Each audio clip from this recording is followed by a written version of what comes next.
नमस्कार फ्रेंड्स। फिर एक छोटी सी बात।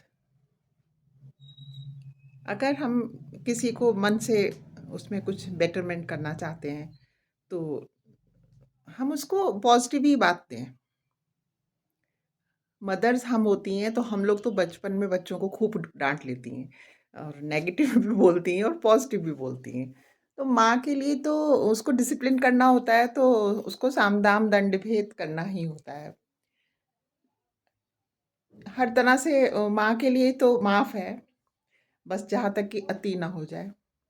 इसके अतिरिक्त अगर हम देखें कि किसी में कोई कमी है, हमसे भी हो जाती है डेफ़िनेटली कितनी बार गलती, पर हम कोशिश कर सकते हैं कि हम नेगेटिव चीज़ को बार-बार अगर कोई नेगेटिविटी है हमारे पार्टनर में और या मुझ में खुद में ही, तो हम अपने को भी अच्छी एक पॉज़िटिव वाइब्स सेंड करें।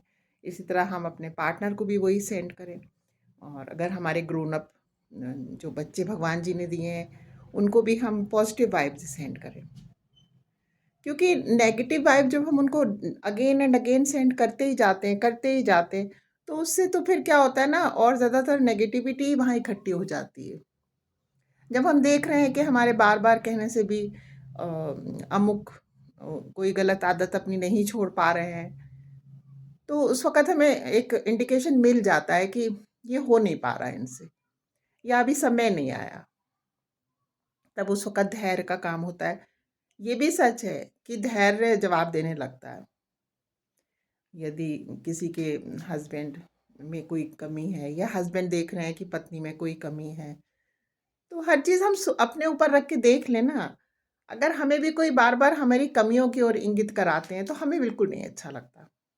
हम उनकी जिसे कहते हैं टिप्पणी बर्दाश्त कर लेते हैं, उनके कटाक्ष भी बर्दाश्त कर लेते हैं, जो हमें बहुत बार एप्रिशिएट भी करे होते हैं। कहने का मतलब बस इतना सा है कि किसी को प्यार का इतना फिर बेस बना लीजिए कि फिर उसको आपकी डाँट, आपकी कड़वी बात भी वो कड़वी दवा की तरह पी ले। लेकिन अभी हमने कोई बेस तो बनाया नहीं, कोई एफ़र्ट तो डाला नहीं, कुछ मेहनत तो किसी रिलेशन में की नहीं, और बस हम लगे उस रिलेशन को तानने, तो वो चीज़ अच्छी नहीं है। जैसे कि छोटा-सा मैं आपसे एक बात बताऊँ, मैं जब यंग थी तब से मैं इस बात को मेरे मन में है, अब मैं आज आपसे कह रही हूँ कि जब विवाह होता है तो एक कहने की बात तो है निश्चित ही, जो मैंने भी सुनी कि विवाह 2 लोगों का नहीं होता है, पूरे परिवार का होता है।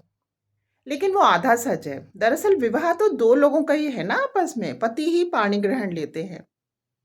तो सबसे पहले हम परस्पर आपस में एक-दूसरे से सामंजस्य बिठा लें, क्योंकि 2 अलग घरों के लोग आए हैं। ये मैं अरेंज मैरिज की लिए बात कर रही हूँ। और हमारी भी अरेंज मैरिज ही हुई थी।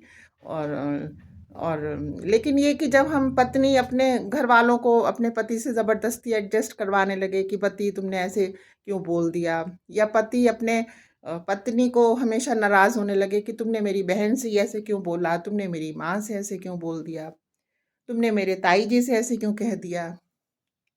तो होता क्या है, जब इतने लोगों को एडजस्ट करवाया जाएगा ना, तो धीरे-धीरे क्या होता है कि आपसी एडजस्टमेंट ही समाप्त हो जाता है।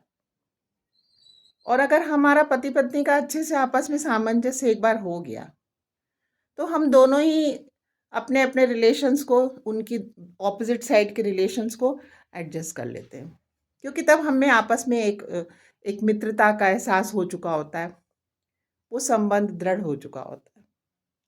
तो शुरू में ही किसी रिलेशन को लेकर के एकदम से जब स्टार्ट कर रहे हैं हम अपनी जीवन, तो हम एकदम से उन पे हावी ना हों।